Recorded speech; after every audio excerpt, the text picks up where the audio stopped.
Hi students, we will be looking at transport in plants today.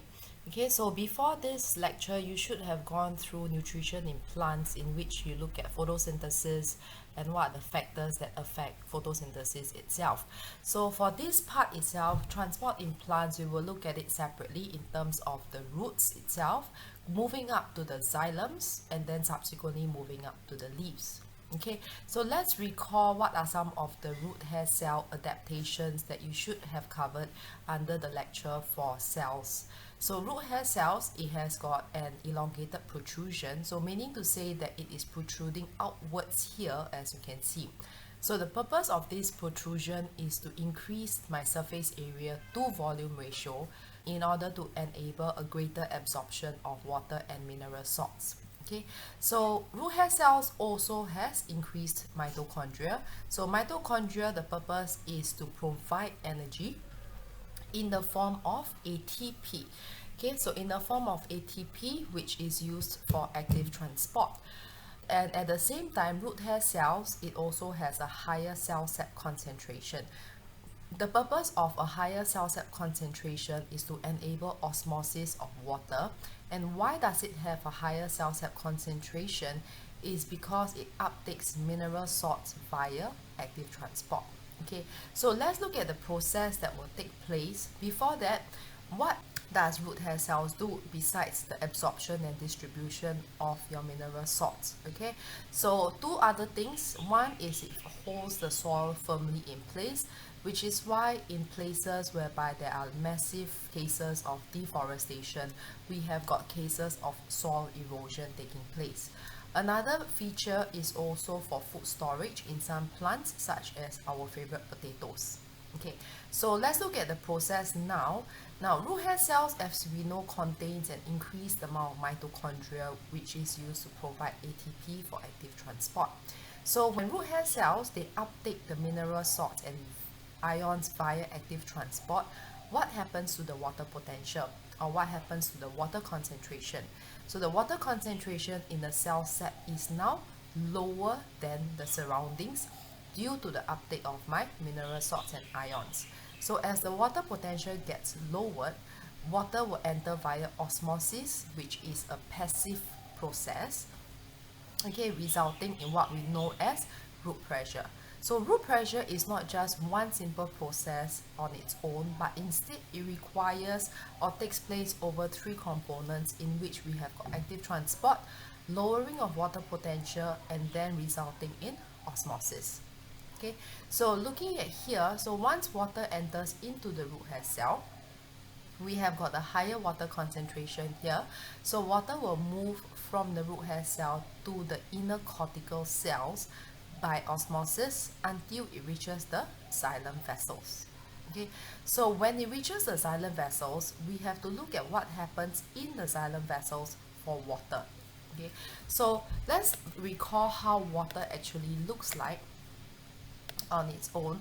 So water for its own has hydrogen positive and oxygen negative.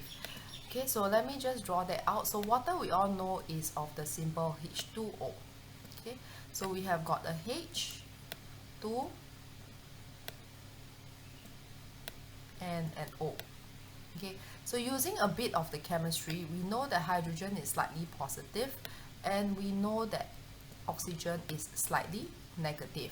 So when we have got multiple water molecules that are surrounding each other, what happens is that my slightly positive hydrogen is going to be attracted to my slightly negative oxygen from the next water molecule.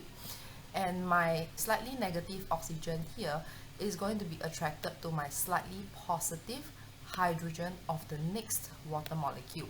So all these bonds are what we call hydrogen bonds, which means they are temporary bonds, as you can see by these dotted lines. Okay, so dotted line means they are temporary bonds, unlike the permanent bonds in one straight line that is present in a water molecule.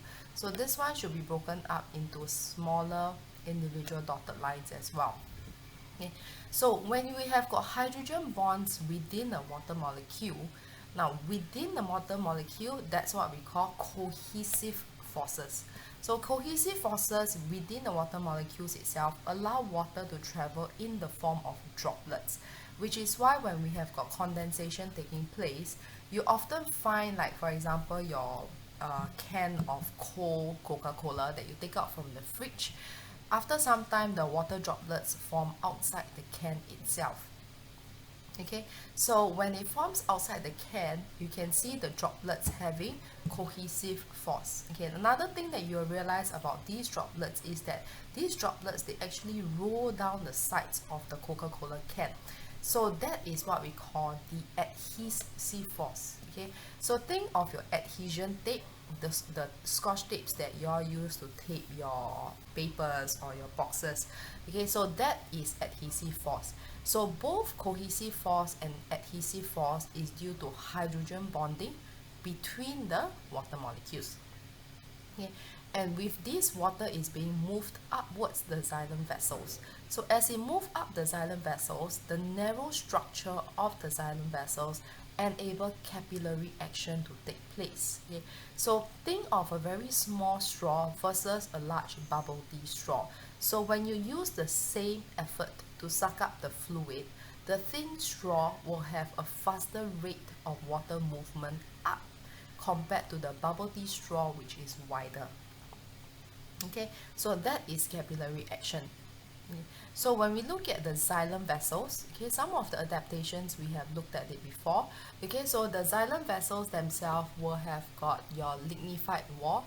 So the lignified wall itself enables your structural support for the xylem vessels. Okay, so let me write it out here. So it has got lignified walls for structural support. Okay, another thing that xylem vessels have, or rather do not have, it has got no cytoplasm. Okay, so if it has got no cytoplasm, it enables an easier transport of water. Okay, so because it has got nothing hindering it, so therefore it has got an easier transportation of water substances. So once the water has moved up the xylem vessels until it reaches to the leaves, now at the leaves itself, the water will be used for transpiration. So transpiration is to help cool the leaf down. So think of it as something like perspiration of a human being. So when we release, so-called release water out from our skin as sweat, that helps to keep us cool and keep our main body temperature cool. So transpiration is also helping the plant cool down in the event that there is a high temperature. Okay, so what are some of the factors that affect transpiration? We have got humidity, wind speed, temperature, and light intensity. Humidity is the amount of water vapor that we have in the atmosphere. So we often say that Singapore is extremely humid. What it means is that there is a high concentration of water vapor in the atmosphere. So when we have got high humidity, the water droplets concentration, or rather the water vapor concentration in the atmosphere versus the leaves is higher. So when it is higher, the concentration gradient will be lower, and therefore my transpiration rate will be lower. Okay, so when I have got high wind speed, okay, that will blow, so-called blow the water droplets away from the surroundings, increasing the concentration gradient. Okay, so temperature, we all know, when I have got increased temperature, which is a factor in photosynthesis due to the presence of enzymes, that will increase the rate of photosynthesis. Now when I have got photosynthesis, photosynthesis has photolysis of water. Okay, so photolysis of water, if you recall in your plant nutrition topic, is whereby water molecule is broken down. So that will increase water loss as well, and therefore higher water uptake. Light intensity and temperature is similar in the sense that both result in an increase in rate of photosynthesis and therefore an increase in the rate of transpiration.